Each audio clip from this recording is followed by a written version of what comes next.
Hi, welcome to the latest video in the Nooks and Grannies series.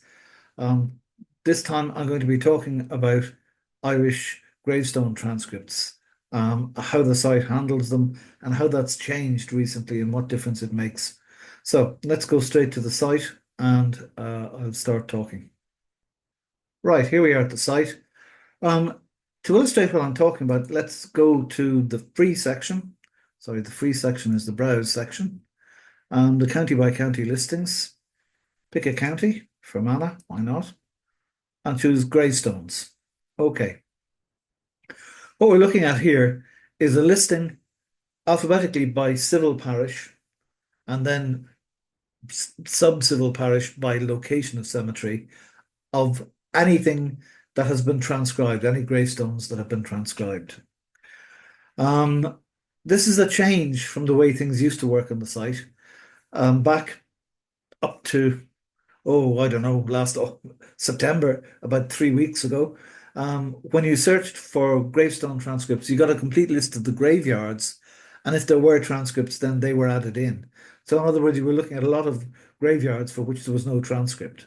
Where that came from was the Griffiths valuation listing of graveyards. So, the 1850s, the 1860s.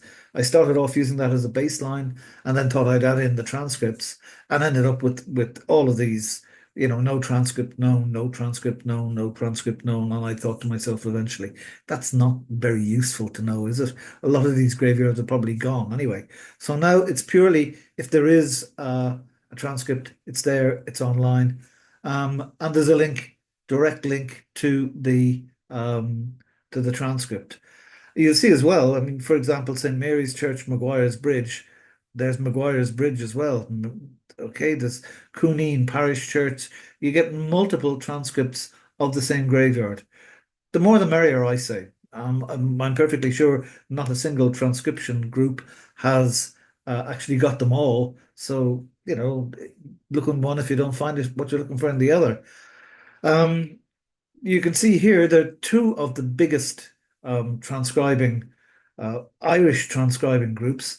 IGP Archives, which is a volunteer transcription outfit, done some very extensive transcripts, particularly, because it's volunteer, they're very localized. So Cavan is very good, Fermanagh is very good, and so on. And then irishgraveyards.ie, which is a graveyards management site aimed uh, clergymen with transcripts as a happy byproduct.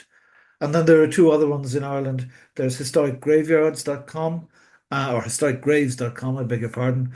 And there is discovereverafter.com. Um, on top of that, there are also interment.net, findagrave.com, which are American, which are also volunteer based, which are also quite extensive. And then there are local groups doing independent transcriptions. So there are loads and loads and loads of these things out there.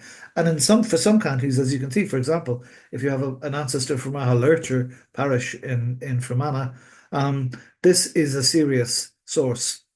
The one caveat is that gravestones were a bit of a luxury until fairly recently, until the mid 19th century. If you're living as a subsistence farmer, scratching out a living, eking out a living on the verge of dying from starvation, what's going to appear on your headstone is not very high up your list of priorities.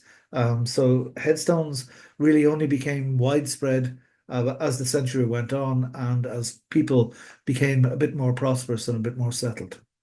Okay, I hope I've given you a bit of an overview of what can be done. These are all linked to the civil parishes as well. So if you go into civil parish records, you go into Ahalurtry, you'll see all these listed. The county by county ones are all free because they're less specific. Plenty to play with. Play away. Thanks for watching.